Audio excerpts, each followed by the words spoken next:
Salve, cifrocultistas! Tô aqui com o Pablo Ornelas Rosa. Para quem acompanha o canal, já viu que eu já citei ele algumas vezes, tanto no Instagram quanto no YouTube. Ele é autor desse livro aqui, Sociologia da Violência, do Crime e da Punição, e de vários outros. Esse aqui eu costumo indicar porque me foi muito útil no mestrado, na época que eu estava estudando as correntes, diferentes correntes de pensamentos e abordagens teóricas que existem para lidar com essas temáticas. Então tem a questão do feminismo, tem a questão do estado de exceção do Agamben, tem a questão do Foucault, tem o abolicionismo penal. Então aqui traz, são de vários autores, né? Traz abordagem de várias teorias dessa. Eu conheci o Pablo só um mês atrás, a gente estava apresentando trabalho juntos lá no Congresso Brasileiro de Sociologia. O Pablo é um anarcopunk, estudou lá em Santa Catarina, então conheci a galera lá, me apresentou um pouco da cena lá.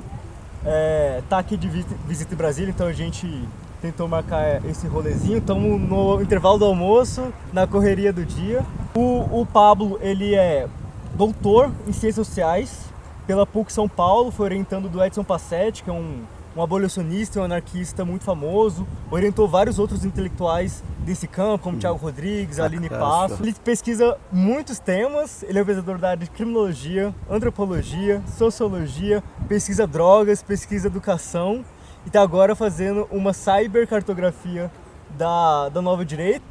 A gente tem uma grande afinidade sobre os temas trabalhados, então eu também fiz pesquisa sobre drogas, também fiz pesquisa sobre criminologia e também nos últimos anos fiz o mesmo giro de tentar entender essas novas direitas, tanto a conservadora quanto a mais liberal. Só que a gente tem uma grande diferença teórica, que é a questão que eu trabalho com um arcabouço teórico-metodológico do marxismo e você trabalha com também um arcabouço teórico-metodológico e epistemológico do anarquismo. Então esse é um dos assuntos que eu quero trazer aqui, que é essa variabilidade, esse quadro multifacetado, tanto das esquerdas quanto das direitas.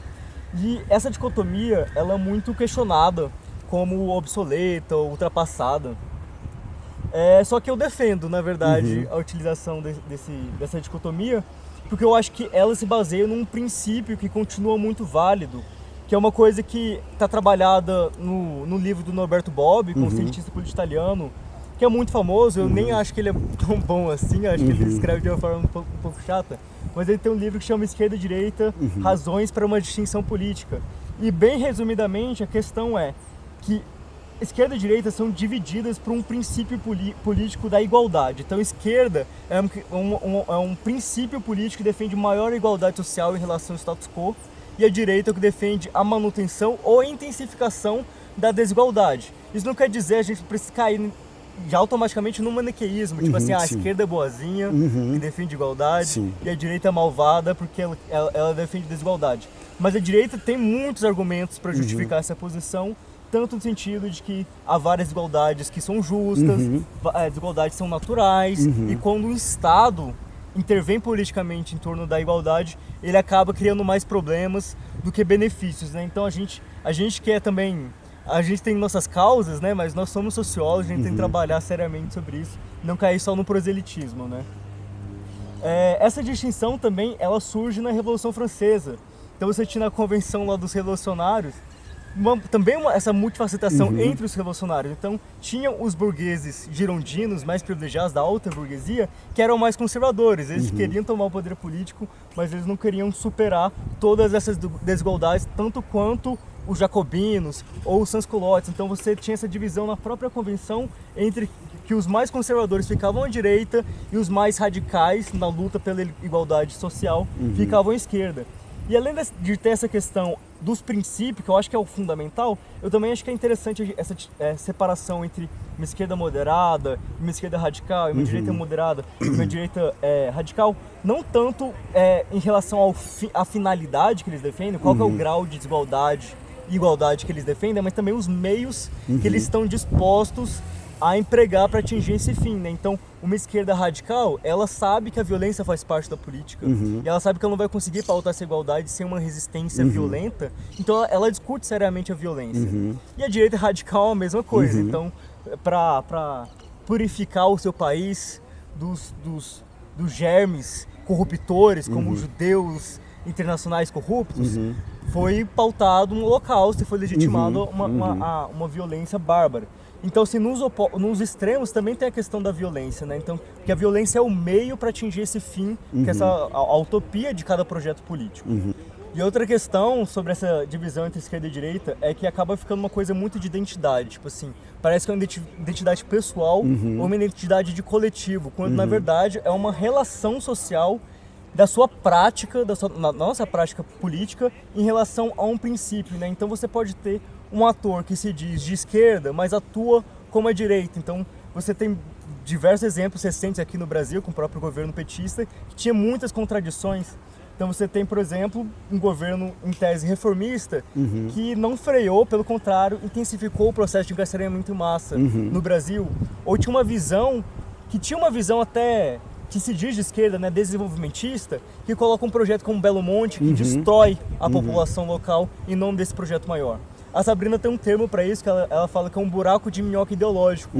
Justamente porque não é uma questão de identidade, é uma questão de prática. Então, se sua prática, você pode se dizer de esquerda, mas como dizia Lenin, né, a prática é o critério da verdade. Então, se sua prática acaba sendo de direita, a gente tem que questionar isso e perceber como que uma pessoa de direita pode pautar uma coisa de esquerda em alguma questão. E outra coisa que eu acho interessante é pensar que não existe só um eixo entre esquerda e direita.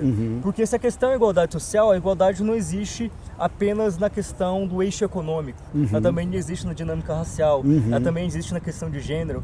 Então você pode ter pessoas que são de muita esquerda na questão econômica, por exemplo, mas elas estão cagando para a questão do patriarcado e da dominação de gênero. Então ela é de esquerda. Se cita a questão de classe, por exemplo, não pensa para além de... E vice-versa. Então você tem um feminismo burguês que vai pautar a questão das mulheres, mas não pauta a questão de classe. Então, quando a gente fala em esquerda e direita, a gente não quer cair numa visão muito reducionista, mas pensar que são dois conceitos que nos ajudam a perceber esse espectro em torno da igualdade e que a gente tem que partir dela para ver as mais complexidades e não se limitar a sou de esquerda, sou de direita e ficar nesse fla-flu, que é essa polarização que é despolitizante. Aí eu queria saber o que você acha disso. Você tem uma visão diferente da minha por você ser anarquista, então eu sei que às vezes você prefere nem se identificar como de esquerda, apesar de que eu, por exemplo, eu considero o anarquismo um pensamento, uma praxis de extrema esquerda. Estão muito próximas para mim o comunismo e o anarquismo. Talvez até o anarquismo seria mais extremista na defesa da igualdade e também de meios libertários, porque os comunistas marxistas eles pautam o socialismo, que vai ter uma ditadura do proletariado, vai ter coerção política, e porque se acha que é inevitável que haja esse período de transição para chegar no comunismo. Mas anarquistas são críticos disso, porque eu acho que isso vai descambar para uma ditadura de uma burocracia, de uma vanguarda, de uma violência política. Então, queria saber o que você acha dessa questão. Então, eu acho importante, eu concordo com essa perspectiva de situar esquerdas e direitas. Prefiro pensar no plural, para mostrar as diferentes nuances que tem, porque assim, a gente pode pensar, por exemplo, dentro de uma chave das direitas, né, que a gente tem diferentes neoliberalismos, mas a gente não tem só neoliberalismos, a gente tem, por exemplo, ordoliberalismo, né, que talvez estivesse mais próximo de uma social-democracia à esquerda, por exemplo, do que do próprio neoliberalismo, tendo em vista que se acredita que o Estado tem um papel, sim, de garantir direitos sociais, direitos civis, direitos políticos. Por exemplo, isso é uma abordagem que poderia ser situada no campo da direita, mas de uma direita muito mais próximo do centro. Né? Então, assim, aí a gente já consegue localizar, né, nesse simples exemplo, duas dimensões de direitas e uma direita mais próxima de um extremo e outra direita mais próxima do centro. Da mesma forma, a gente pode pensar, né, as esquerdas. Né? Então, você tem, por exemplo, partidos como PCO, por exemplo, que a gente pode situar mais radicalizado, né, no sentido de defender, por exemplo, armamento, de defender... Né? E você tem, por exemplo... Mas defende o PT. Sim.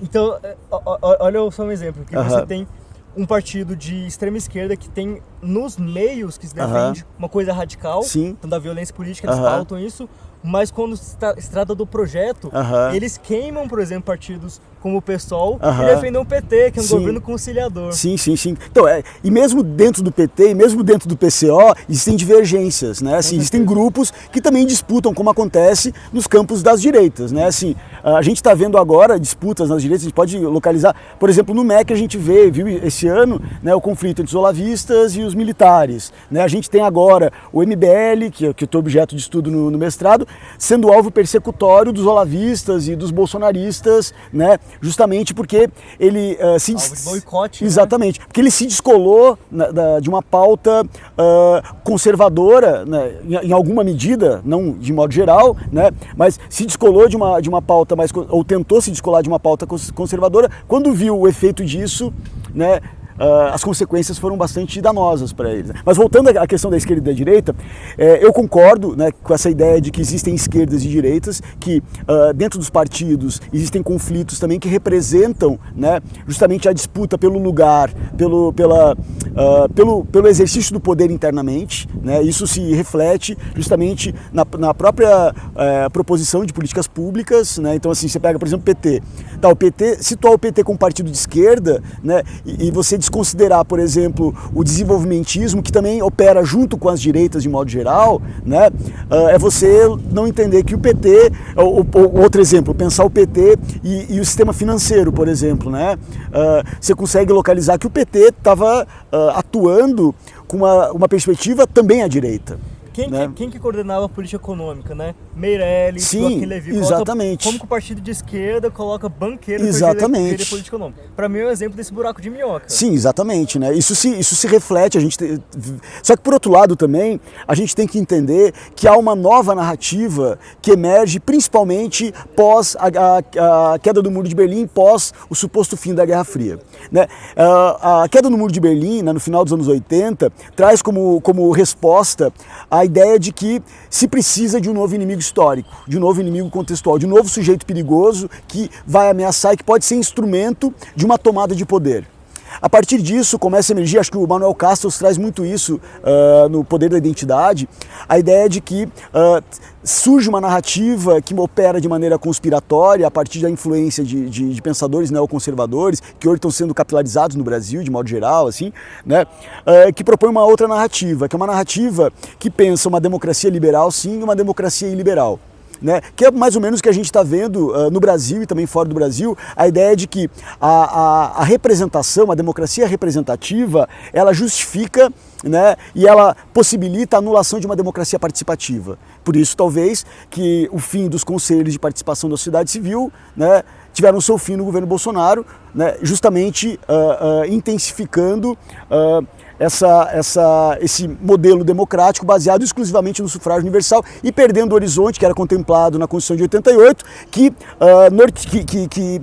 trazia um certo horizonte de uma democracia participativa, né? Ou seja, os conselhos eles eram uma espécie de feedback, de resposta acerca das políticas públicas que os estados ofereciam, que o Estado oferecia no contexto brasileiro, né?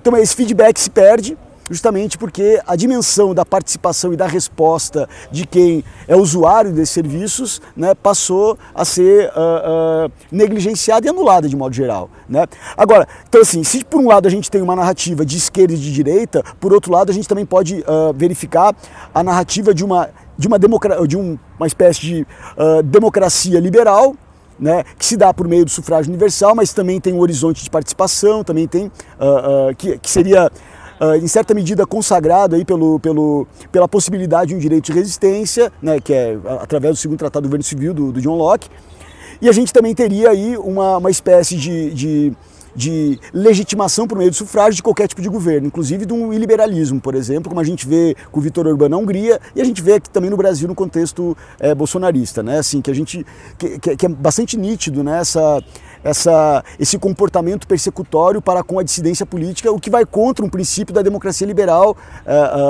apresentada pelo John Locke, né, o direito de resistência, por exemplo, né? Ou seja, o direito de resistência, a dissidência política, ela passou a ser objeto de um comportamento persecutório, onde toda a forma de contestação do governo, né, passa a ser alvo de um dispositivo bastante elástico, que é o chamado marxismo cultural.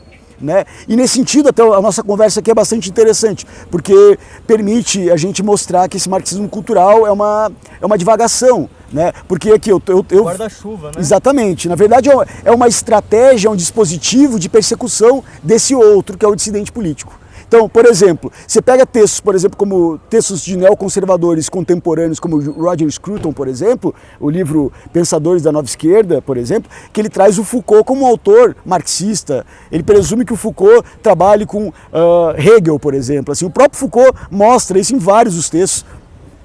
Desde, sei lá, em defesa da sociedade. Você pega um capítulo do Ditos Escritos 6, Repensar a Política, que o título é Metodologia para o Conhecimento do Mundo, 2 pontos, como se desembaraçar do marxismo. Sim. Então ele vai dizer o seguinte, olha, o Marx tem uma importância histórica, o Marx é um autor do século XIX e ele está circunscrito nessa perspectiva ao século XIX.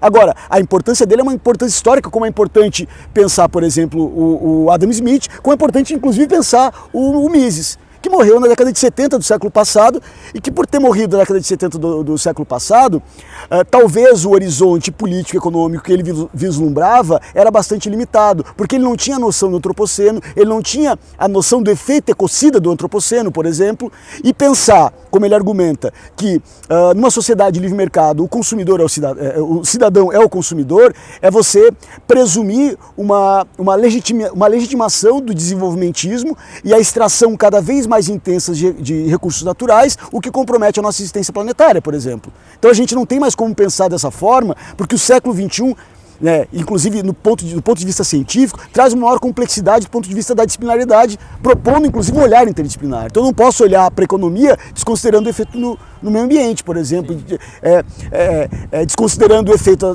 dos povos originários, por exemplo. Então assim, esse tipo de comportamento é um comportamento muito limitado e limitante para se pensar a realidade no século XXI.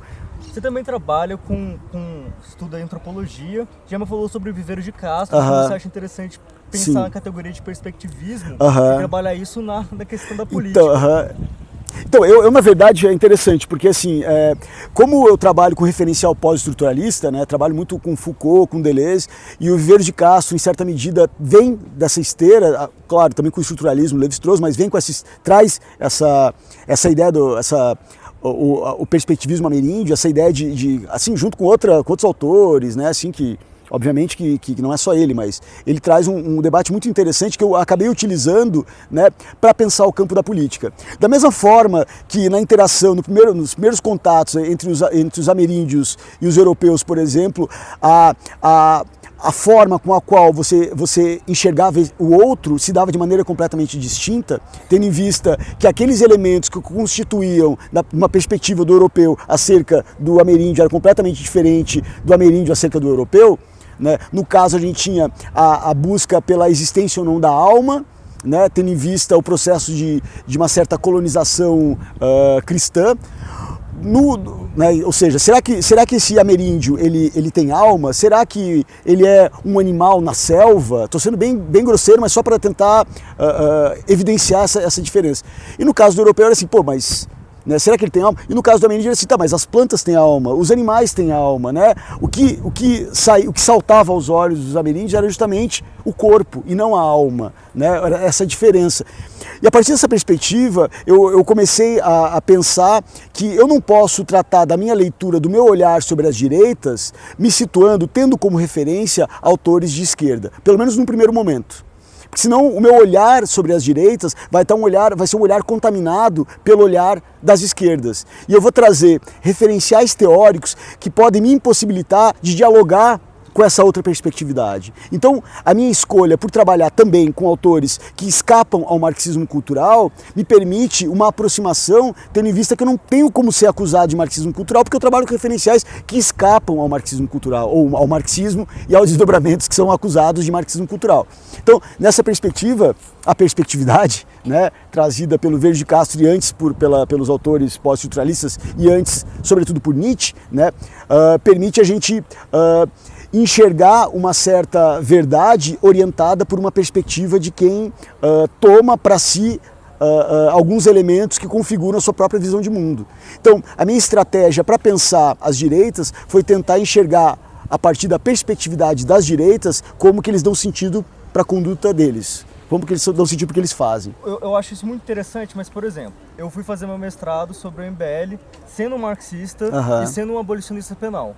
Mas quando eu fui estudar o discurso punitivo, tentar entender a ideologia punitiva, eu sabia que eu podia estar com vieses, eu queria tentar minimizar isso ao máximo, inclusive tentar aprender, querer saber se tinha pontos cegos na minha formação política, que talvez lendo, escutando Kim Kataguiri, Roberto Mota, essa galera que pauta mais questão política criminal, e também as referências. Então, por exemplo, eu li aquele livro, Bandido, Latria e Democídio, que são de dois promotores do Rio Grande do Sul. Diego Pesce e Leonardo Jardim de Souza.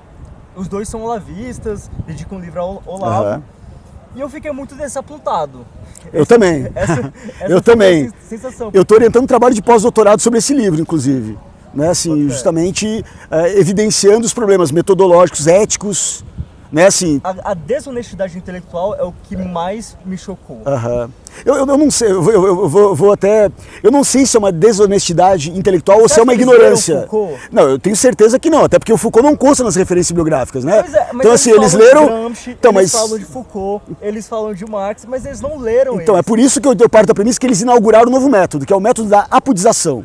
Então eles têm a possibilidade de ir em fontes primárias. Então assim, ó, eles têm a possibilidade de ir direto em autores como Foucault, mas eles não vão no Foucault, eles vão em autores que sugerem uma leitura do Foucault, que é a leitura que eles querem fazer sobre Foucault. É uma espécie de buscar aquela verdade que seja mais coerente com aquilo que se busca como verdade para si. A ideia da relação entre auto-verdade e pós-verdade. Então assim, vamos lá. Mas isso não é uma distorção? Então, isso não é desonestidade? assim, então, eu não sei se é desonestidade, vou te dizer o porquê. Porque você tem uma formação acadêmica, eles não têm formação acadêmica. A formação eles são promotores. Então eles fizeram. Eles poder que nós. Mas só que assim, eles são promotores, mas eles não sabem o que é pesquisa. E esse livro evidencia o que não é pesquisa. Quando eles trazem, por exemplo, o nome de um réu num processo e os antecedentes criminais desse réu quando era adolescente, eles mostram que eles, inclusive, estão violando o direito, né? E eles mostram um desconhecimento de coisas básicas. Mas assim. O seu ponto é que você não acha que é proposital. Eu não sei, não é que eu não acho, eu não sei. Eu não tenho elementos que me permitam argumentar. Eu fico nessa também, eu fiz um vídeo sobre o MBL já pro canal e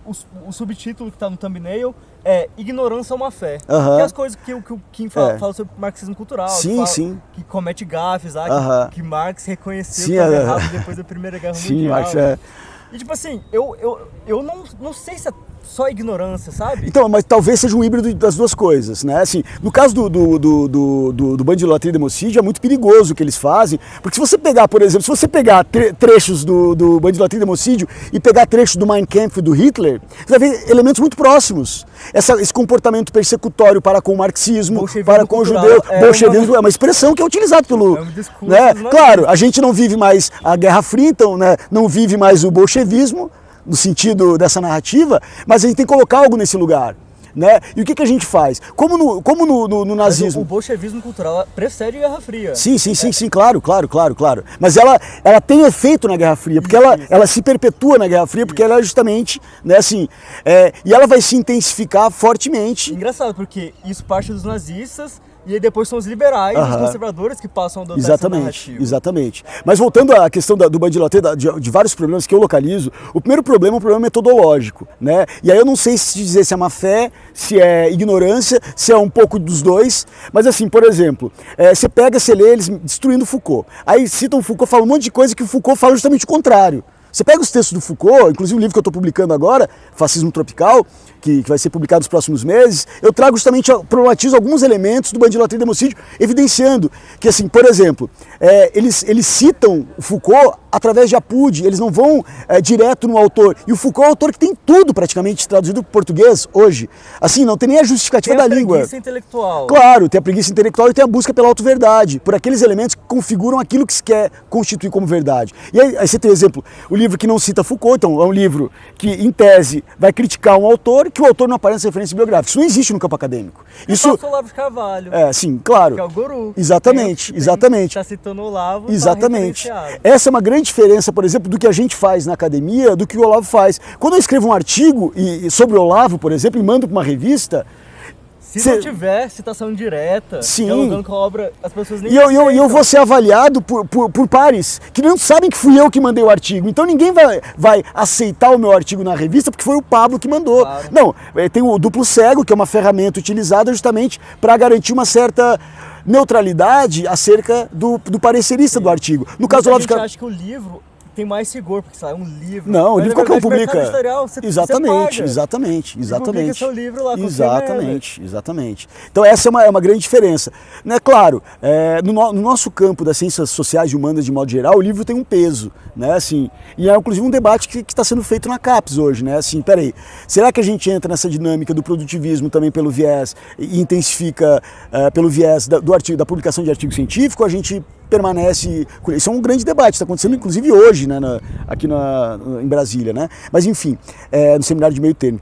Mas enfim, um elemento interessante que eu vejo, né, são as fragilidades desse livro, né? E não só as fragilidades, mas o principal problema que eu vejo é você estimular um comportamento persecutório, estimular o inimigo invisível, aproximando referenciais teóricos que são completamente distintos. Você trazer Hans Kelsen aproximando de Alessandro Barata, de Ferraioli, cara... Porque todo mundo que é reformista, eu penso assim, minha análise depois de ter visto a galera do marxismo falar sobre marxismo cultural, né? Que vai começar no Marx, vai pegar os deconstrucionistas, vai pegar a escola de Frankfurt, vai pegar, tipo assim, teóricos dos direitos liberais. Assim.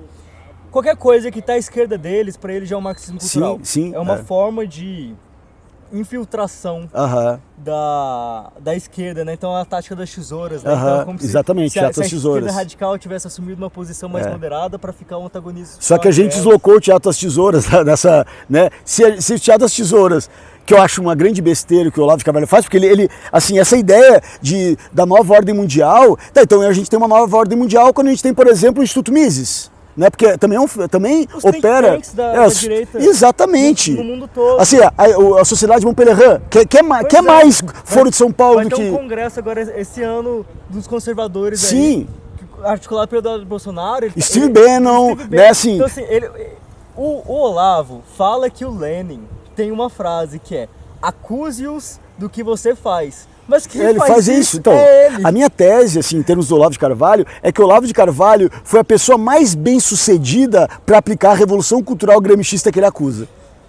Assim, ele conseguiu implementar. A visão dele sobre a revolução. Exatamente, claro, é o que eu estou dizendo, é exatamente isso. Ou seja, aquilo que aquela caricaturização que ele faz. Porque ou essa polarização, essa perspectividade de democracia iliberal e democracia liberal se sustenta numa caricaturização do que é esquerda e direita.